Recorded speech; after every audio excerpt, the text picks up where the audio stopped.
De l'histoire sombre et pourtant pleine d'espoir, socle du paysage urbain actuel.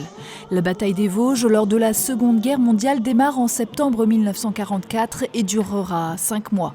Retour dans le temps, en faisant halte à Saint-Dié, ville martyre, ville reconstruite pour un nouveau départ. Ami, entends-tu le vol noir des corbeaux sur nos plaines? Remontons le temps. Le 25 août 1940, l'armée allemande occupe la ville. La Lorraine fait partie de la zone où le Reich planifie à terme une recolonisation. Donc jusqu'aux premières défaites sur le front russe, la présence est plutôt bienveillante. Je crois qu'on ne s'en rendait pas compte parce qu'on avait la scolarité, on travaillait beaucoup. À Saint-Dié, il n'y avait que quelques unités qui venaient en repos de temps en temps et les actes de résistance, il faut le dire, étaient relativement peu courants et d'autant plus estimables. Donc nous les gosses, on allait quand même regarder dans la cour. Ils étaient gentils avec nous. Effrayés par les souvenirs du conflit de 1914, certains ont fui un temps la ville, comme cette famille d'entrepreneurs. On retourne sur Saint-Dié, nous habitions donc rive droite et la maison avait été réquisitionnée et était occupée par un cabinet de militaires de dentistes. J'habitais dans un quartier où il y avait une petite brasserie où les Allemands allaient et tous les soirs, ils se réunissaient là. Et quelquefois, de chez moi, je voyais une déesse noire qui partait, des gens vêtus avec des grands blousons, et je disais, il part dans les villages, ramasser, arrêter quelqu'un. Il y avait Allemands et que certains avaient comme intérêt, non pas, de détruire ou de soumettre, mais d'exploiter de la façon la plus rationnelle possible et de la façon, on va dire, la plus douce possible, les ressources économiques françaises. Passé 1942, la vie quotidienne devient plus compliquée. La présence allemande s'intensifie, le rationnement se durcit. C'est le temps du système D.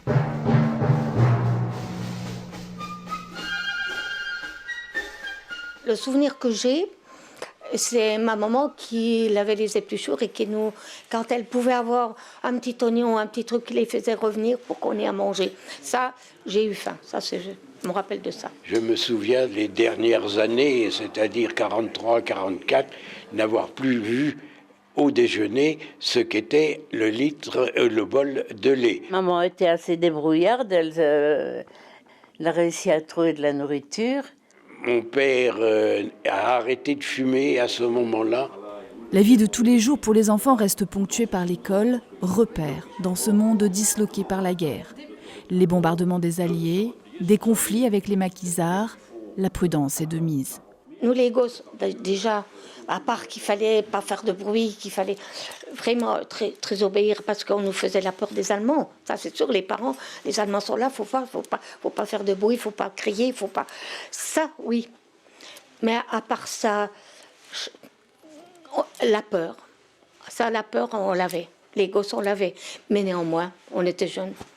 Si je compare avec maintenant, je me dis qu'on avait bien plus de force que les gens actuels.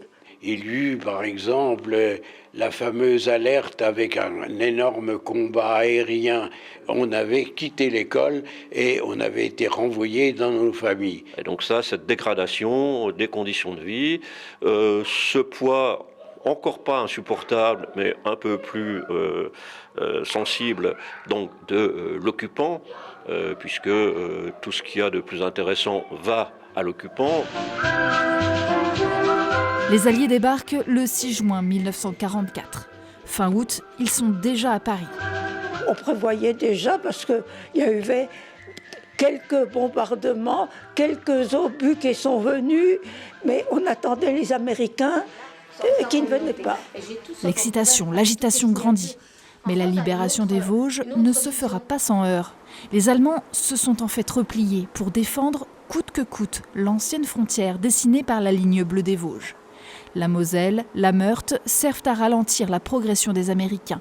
La ville de Saint-Dié s'apprête à vivre les heures les plus noires de son histoire. Les réquisitions ont battu leur plein, qu'il a été interdit notamment les appareils de radio. Mon papa écoutait la radio tous les soirs et il me disait « Viens à côté de moi, Dédette ». Bon, alors il me mettait une chaise à côté de lui et on écoutait la radio, ce qui se passait. Voici le 6e bulletin d'information de la BBC. La résistance, d'abord discrète, s'intensifie plus la guerre avance. Les jeunes qui refusent le STO, les communistes notamment, s'organisent pour compliquer la vie de l'envahisseur. Avec des actions emblématiques qui peuvent être des sabotages, des protections de parachutistes anglais qui sont parachutés dans les Vosges, comme ça a pu être le cas dans la vallée du Rabodeau, avec des transmissions d'informations qui sont moins spectaculaires mais qui sont absolument nécessaires pour gagner la guerre. Et c'est une zone, les Vosges, il faut le rappeler, autour de Saint-Dié, de maquis. Vous avez le maquis de Vionbois, vous avez le maquis de Corcieux. C'est une zone, bref, où on résiste de façon assez importante. Engagés dans le réseau clandestin Résistance Faire, les parents d'Odette aident les réfractaires au STO à s'évader. Sur dénonciation, le 3 septembre, la Gestapo arrive au café de la famille Folmar. Et mon papa m'a dit Odette, tu t'en vas. C'est une voisine qui recueillera la fillette jusqu'à la fin du conflit. Maman était partie, elle était arrêtée, elle était à Schirmeck d'abord et puis après à Gagno. Mon papa, lui, non, il a été torturé, il est resté à Saint-Dié, mais il a été torturé et jeté dans un fossé. La guerre est donc loin d'être terminée et Saint-Dié est plus que jamais un champ de bataille. Il s'agissait de prévoir des obstacles aménagés qui pouvaient permettre de ralentir un maximum de temps les troupes alliées. Tout simplement parce que l'Allemagne travaillait sur ces fameuses armes, ces nouvelles armes qui devaient changer le cours de la guerre, qui étaient fabriquées dans les usines souterraines en Allemagne, voire même partiellement dans le tunnel de Sainte-Marie. L'objectif est d'atteindre le printemps pour créer cette nouvelle arme de destruction massive, les premiers avions à réaction. Le mois de novembre est neigeux, les conditions de vie se sont durcies. L'armée allemande opte pour la stratégie de la terre brûlée et de la déportation systématique des populations civiles. Je me rappelle que les Allemands ont ramassé tous les hommes, mon papa compris, ils sont partis pour l'Allemagne.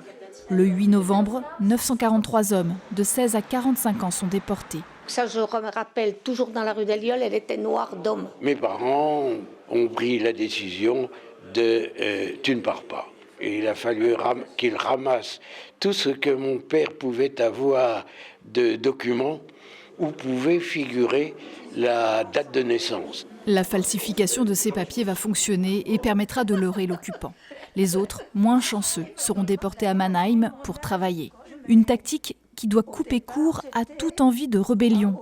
Femmes, enfants et vieillards restent en ville. Quelqu'un qui parlait bien le français au micro a dit « À 9h du matin, vous devez avoir quitté votre appartement ».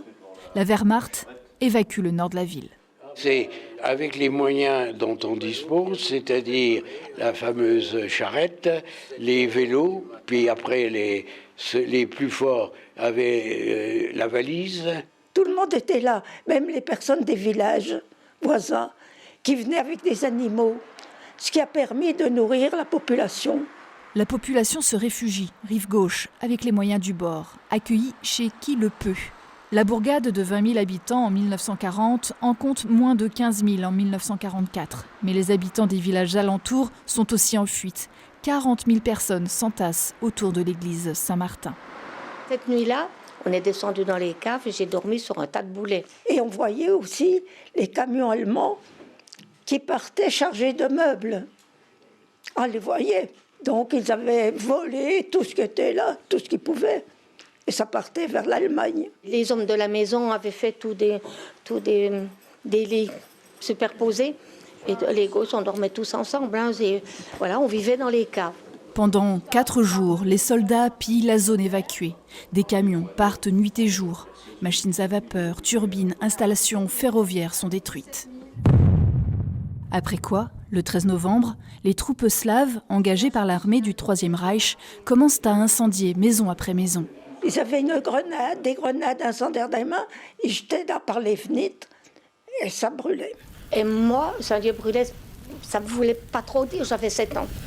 Mais mon nounours brûlait. C'était incroyable, hein, la ville de Saint-Dié qui brûlait maison par maison. Ah oui, c'était incroyable. 3 jours plus tard, le rythme s'accélère. Les lance-flammes sont utilisées. Et dans la nuit, s'est élevé sur Saint-Dié ce nuage noir et la fumée, sans savoir où ça commençait, où ça s'arrêtait. La ville a cette particularité, comme Gérardmer et comme la Bresse, d'avoir été incendiée par les nazis et pas détruite par les Américains. Eh bien, la volonté des nazis de freiner l'avancée des troupes américaines. Et quand vous voulez freiner l'avancée d'une armée, ben vous rasez ce qui existe et vous détruisez tout ce qui peut venir approvisionner une armée. la cathédrale est dynamitée. Les 4 ponts qui passent au-dessus de la Meurthe, ainsi que ceux du chemin de fer, toutes les passerelles sont rompues. Il y a eu des ponts, du bruit, c'était tous les ponts qui sautaient. L'armée commence à quitter la ville de peur d'être encerclée, mais les troupes alliées restent encore sur les hauteurs. Les Américains étaient sur les hauteurs déjà depuis un petit moment, mais hésitaient à s'aventurer dans une ville, sachant que tout un secteur de cette ville, donc coupé en deux par la rivière, avait été détruit et il fallait s'attendre à une résistance allemande dans ce secteur-là. Avant de venir libérer Saint-Dié, elle attendait des ordres qui lui disaient d'avancer. Et donc ça a créé, autour de la libération de Saint-Dié, un sentiment amer chez beaucoup d'habitants. Les plus téméraires franchissent la Meurthe malgré l'interdiction de circuler. Mais de la rive droite, il n'existe plus rien. Il y avait une petite passerelle qui était bien disloquée, mais on a réussi à passer. Et puis on est arrivé à la maison où on habitait, qui était complètement détruite. Je suis allée jusqu'à la place Jules Ferry, voir la statue de Jules Ferry, qui était tout seul parmi les ruines. Mes frères et sœurs étaient revenus et, ayant traversé la Meurthe, les pieds dans l'eau, étaient revenus pour dire non, la maison, elle est par terre, elle est brûlée. Et mes parents ont été raides et ils n'ont pas sourcillé. Il fallait avoir du courage à ce moment-là.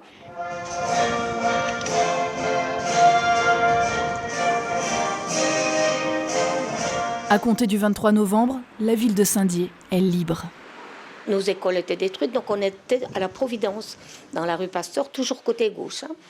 Et d'un coup, les cloches se sont mises à sonner. Alors ça, je les entends toujours. Et je les rêve en plus. Et là, c'est triste à dire, la guerre est finie, rentrez chez vous. La libération de Saint-Dié a été une opération calme pour les Américains. Dans les ruines, des patrouilles américaines avec quelques FFI fouillent les ruines pour essayer de trouver des tireurs d'élite qui se seraient éventuellement cachés là, et également pour détecter les mines, parce qu'en sortirant, les Allemands non seulement, j'allais dire, détruit les bâtiments, mais ils ont en plus semé des mines, j'allais dire, un peu partout.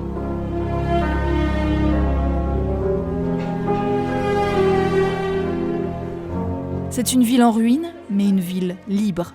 Immeubles, maisons, mairies, musées, théâtres, 2 collèges, 7 écoles, le tribunal civil, celui de commerce, hôpitaux, hospices, orphelinats ne sont plus qu'un amas de pierres.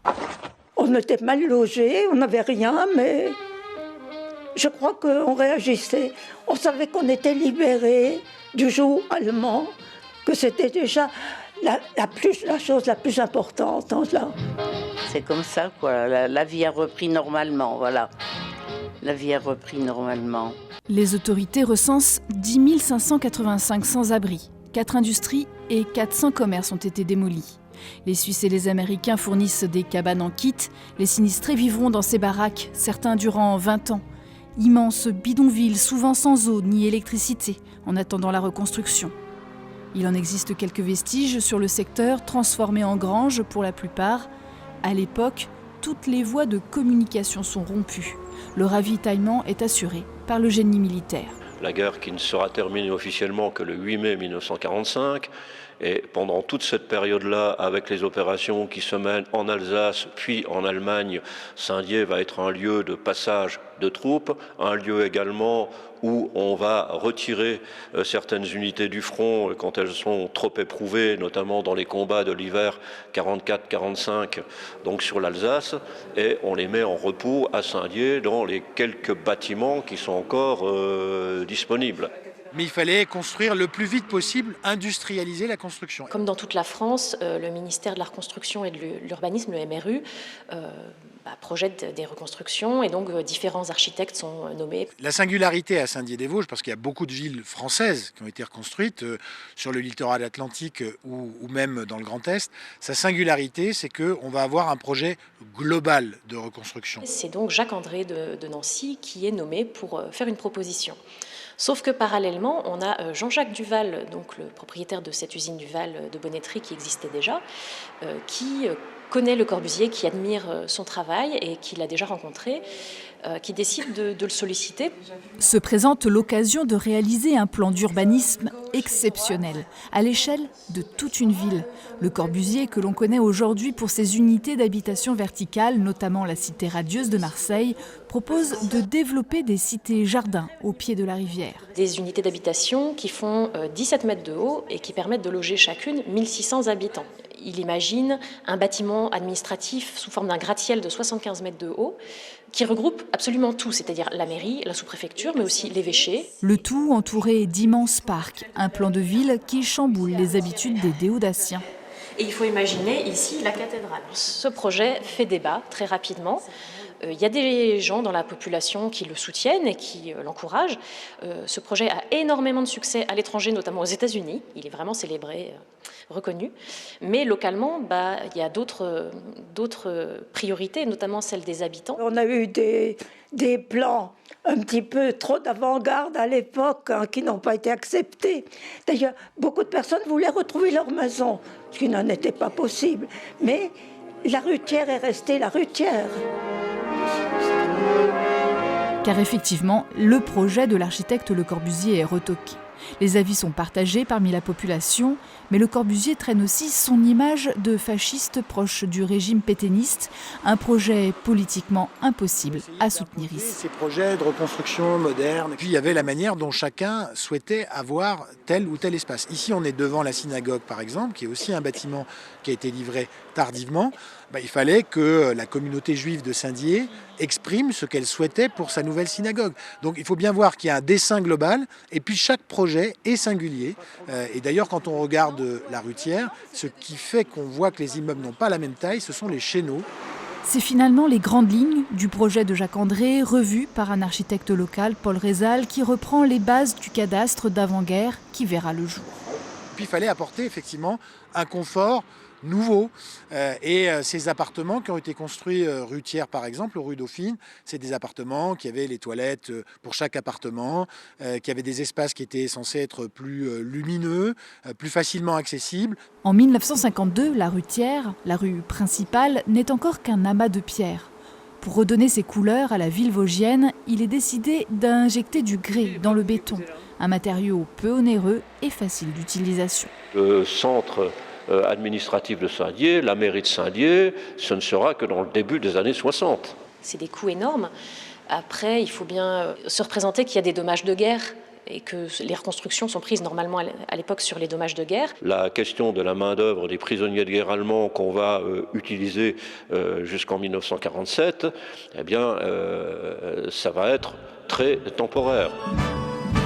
La cité martyre, décorée de la croix de guerre, aura mis 20 ans à renaître de ses cendres. Le centre-ville a été classé en 2019 site patrimonial remarquable pour sa cohérence architecturale. Quant à la manufacture, Claude Duval, connue aussi sous le nom de l'usine Le Corbusier, elle a fait son entrée sur la liste du patrimoine mondial de l'UNESCO. Saint-Dié, une ville qui a profondément muté en un siècle et qui se revendique aujourd'hui fière et digne de son histoire.